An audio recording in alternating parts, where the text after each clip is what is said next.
Mi historia, dijo el tercer calenda, es bastante diferente de la de mis dos amigos. Fue el destino lo que les privó de la visión de su ojo derecho, pero el mío lo perdí por mi propia insensatez. Mi nombre es Agib y soy hijo de un rey llamado Casib, quien reinaba sobre un extenso reino, cuya capital era uno de los puertos marítimos más bellos del mundo.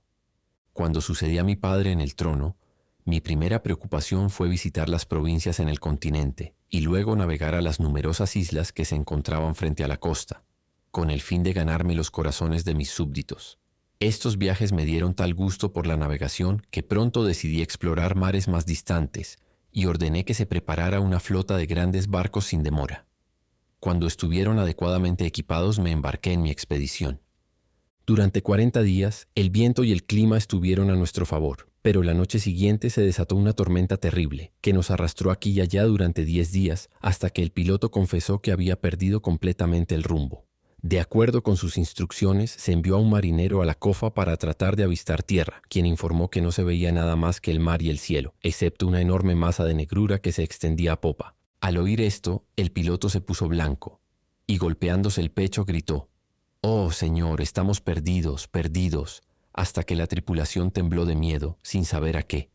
Cuando se recuperó un poco y fue capaz de explicar la causa de su terror, respondió en respuesta a mi pregunta que nos habíamos desviado mucho de nuestro curso y que al día siguiente, hacia el mediodía, nos acercaríamos a esa masa de oscuridad, que, dijo él, no es otra cosa que la famosa montaña negra.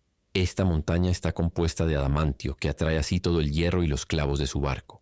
Y a medida que nos acercamos sin poder evitarlo, la fuerza de atracción se hará tan grande que el hierro y los clavos se desprenderán de los barcos y se adherirán a la montaña, y los barcos se hundirán hasta el fondo con todos los que estén en ellos. Esto es lo que hace que el lado de la montaña hacia el mar aparezca de una negrura tan densa. Como es de suponer, continuó el piloto, los costados de la montaña son muy escarpados, pero en la cima se encuentra una cúpula de bronce sostenida por pilares, y en la parte superior tiene la figura de un caballo de bronce, con un jinete en su lomo. Este jinete lleva una coraza de plomo, en la que están grabados extraños símbolos y figuras, y se dice que mientras esta estatua permanezca en la cúpula, los barcos nunca dejarán de perecer al pie de la montaña. Dicho esto, el piloto comenzó a llorar de nuevo, y la tripulación, temiendo que su última hora había llegado, hizo sus testamentos cada uno en favor de su compañero.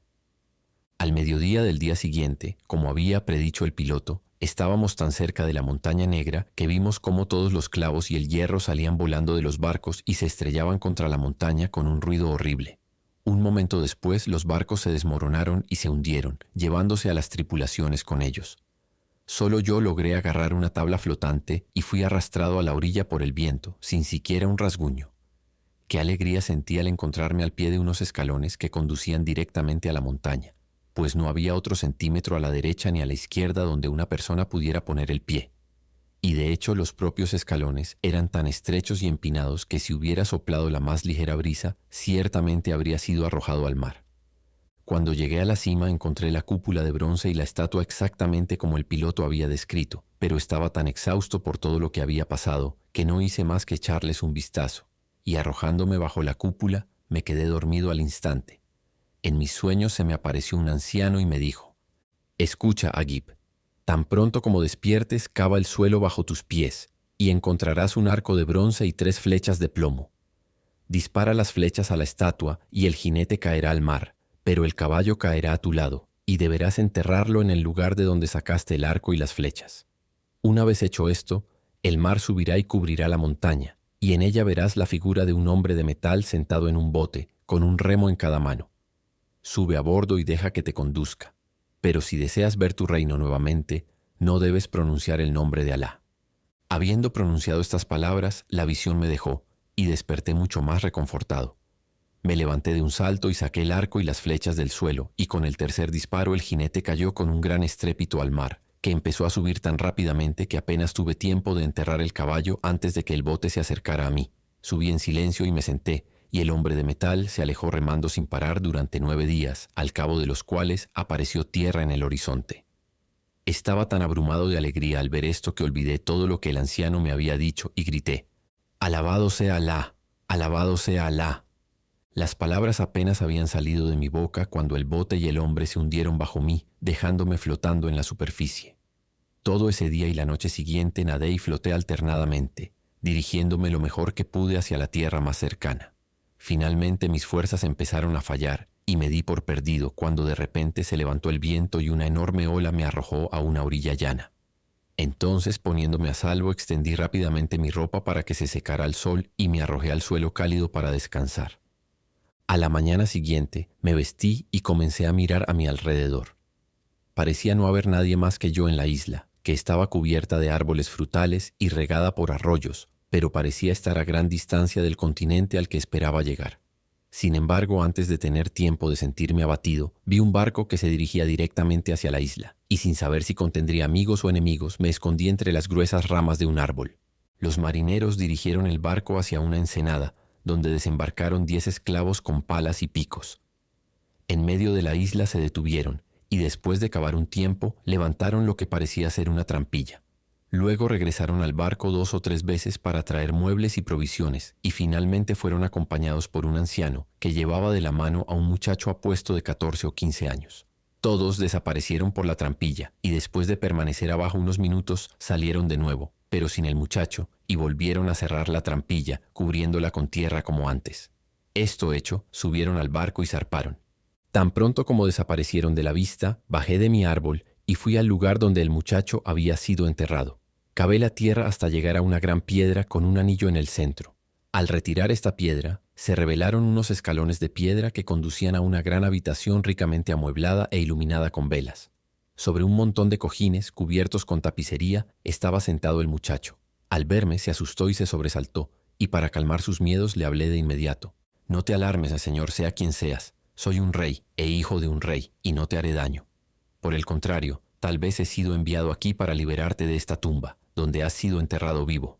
Al oír mis palabras, el joven se recompuso, y cuando hube terminado dijo: «Las razones, príncipe, que han provocado que sea enterrado en este lugar son tan extrañas que no pueden sino sorprenderte. Mi padre es un rico comerciante, dueño de muchas tierras y numerosos barcos, y tiene grandes negocios en piedras preciosas, pero nunca dejó de lamentar que no tuviera un hijo que heredara su riqueza. Finalmente, un día soñó que el año siguiente le nacería un hijo, y cuando esto sucedió realmente, consultó a todos los sabios del reino sobre el futuro del niño. Todos dijeron lo mismo: viviría feliz hasta los 15 años cuando un terrible peligro me aguardaría, del que difícilmente escaparía. Sin embargo, si lograba superarlo, viviría hasta una vejez avanzada». Y añadieron: cuando la estatua del caballo de bronce en la cima de la montaña de Adamantio sea arrojada al mar por Agib, el hijo de Casib. Cuidado, ya que 50 días después, tu hijo caerá por su mano. Esta profecía hirió el corazón de mi padre con tal pesar que nunca se recuperó, pero no por eso dejó de atender cuidadosamente mi educación hasta que hace poco tiempo cumplí mis 15 años.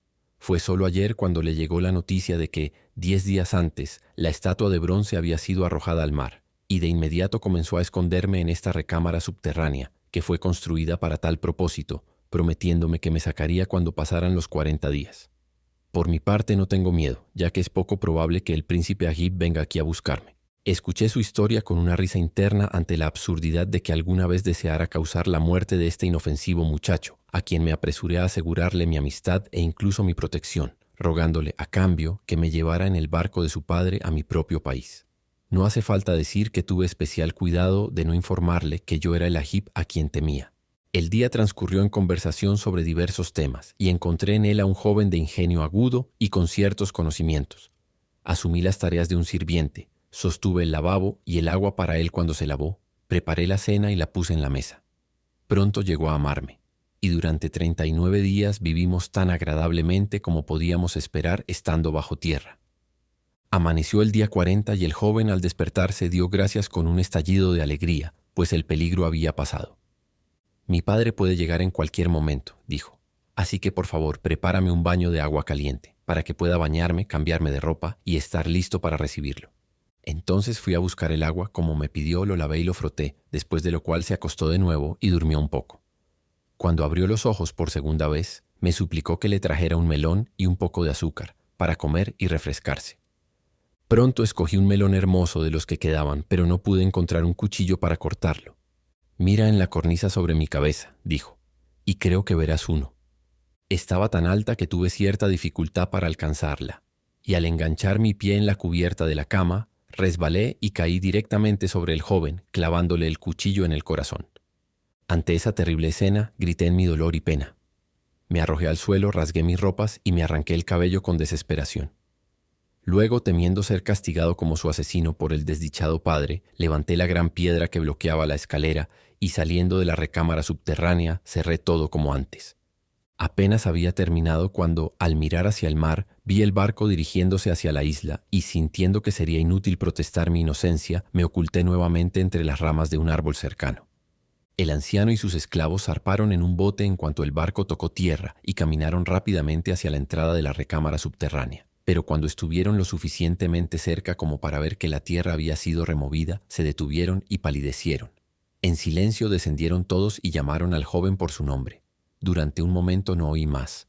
De repente, un grito aterrador rasgó el aire, y en el instante siguiente, los esclavos subieron los escalones, llevando consigo el cuerpo del anciano, quien había desmayado de dolor.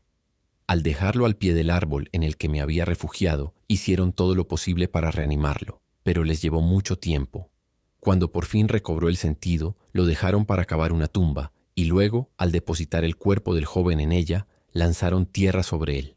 Terminado esto, los esclavos llevaron todo el mobiliario que quedaba abajo y lo pusieron en el barco. Luego, rompiendo algunas ramas para tejer una camilla, colocaron al anciano en ella y lo llevaron al barco, que desplegó sus velas y se hizo a la mar. Así que una vez más me quedé completamente solo, y durante un mes entero recorrí la isla a diario buscando alguna oportunidad de escape. Finalmente un día me di cuenta de que mi prisión se había hecho mucho más grande y que el continente parecía estar más cerca. Mi corazón latía con fuerza ante este pensamiento, que parecía demasiado bueno para ser verdad. Observé un poco más. No cabía duda al respecto, y pronto solo quedó un pequeño arroyo por cruzar. Incluso cuando estuve a salvo al otro lado, tuve que caminar una larga distancia por el lodo y la arena antes de llegar a suelo seco, y estaba muy cansado cuando, a lo lejos, vi un castillo de cobre rojo, que a primera vista tomé por un fuego. Me apresuré todo lo que pude, y después de algunas millas de ardua caminata, me encontré frente a él y lo contemplé asombrado, pues me parecía la construcción más maravillosa que jamás había visto. Mientras aún lo miraba, se acercó a mí un anciano alto acompañado por 10 jóvenes, todos apuestos y todos ciegos del ojo derecho.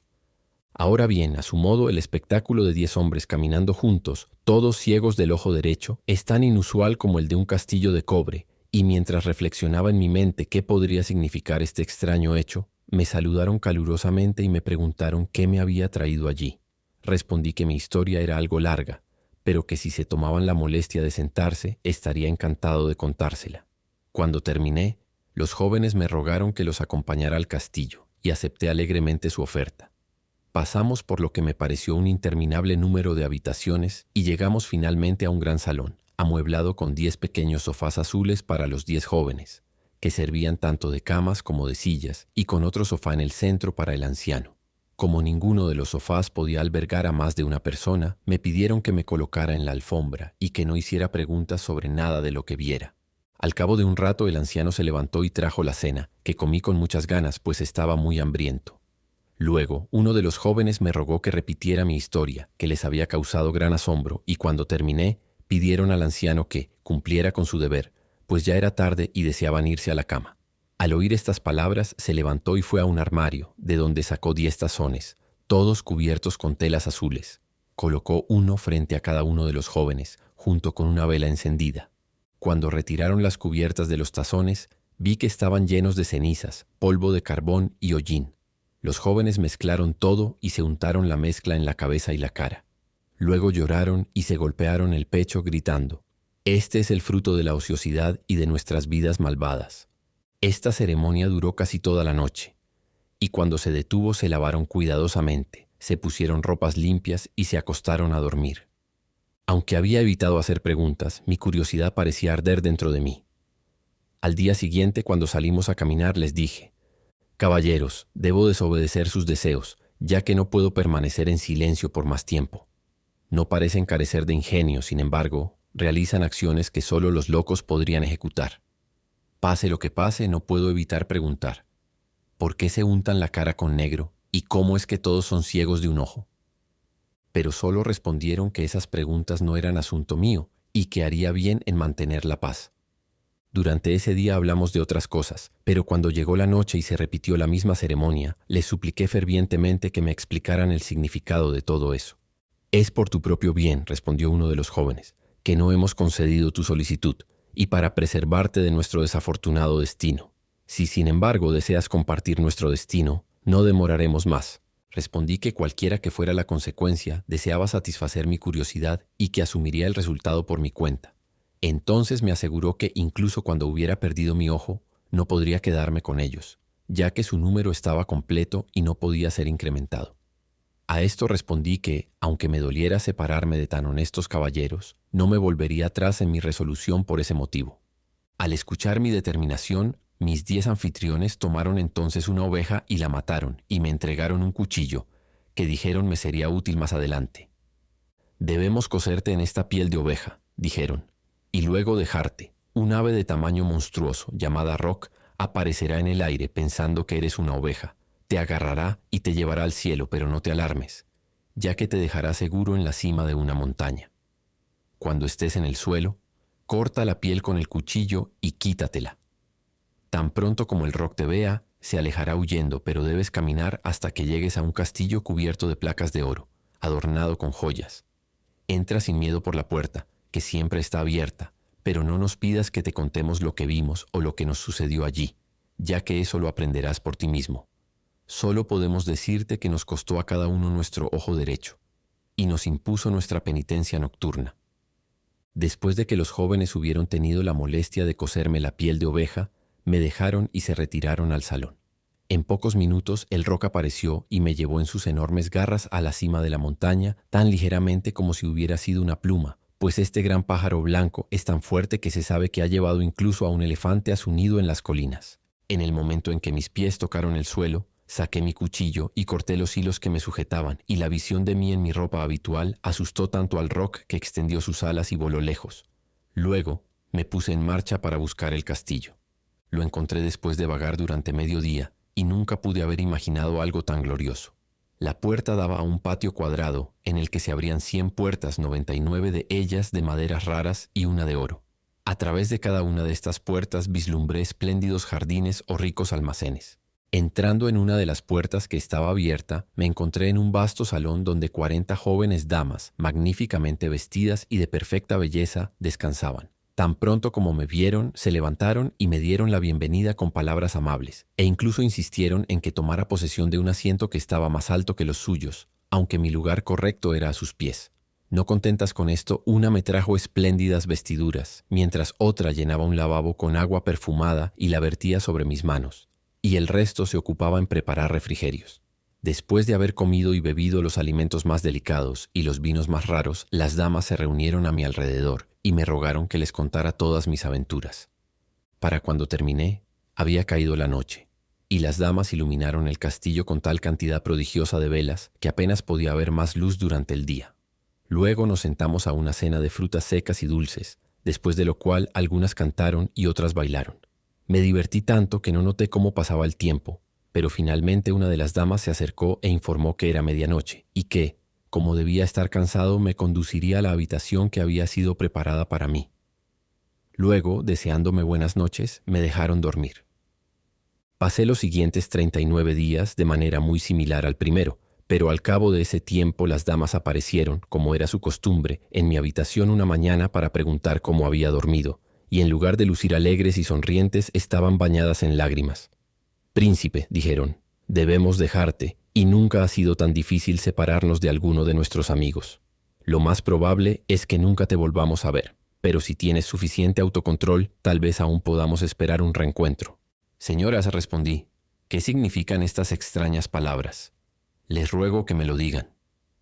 «Debes saber», respondió una de ellas, «que todas somos princesas, hijas de reyes. Vivimos juntas en este castillo, como has visto, pero al final de cada año, deberes secretos nos llaman durante un espacio de 40 días. El momento ha llegado, pero antes de partir te dejaremos nuestras llaves, para que no te falte entretenimiento durante nuestra ausencia. Pero hay una cosa que te pedimos. Abstente de abrir la puerta dorada, si valoras tu propia paz y la felicidad de tu vida. Una vez que esa puerta se abra, deberemos despedirnos para siempre. Llorando les aseguré mi prudencia, y después de abrazarme tiernamente se marcharon.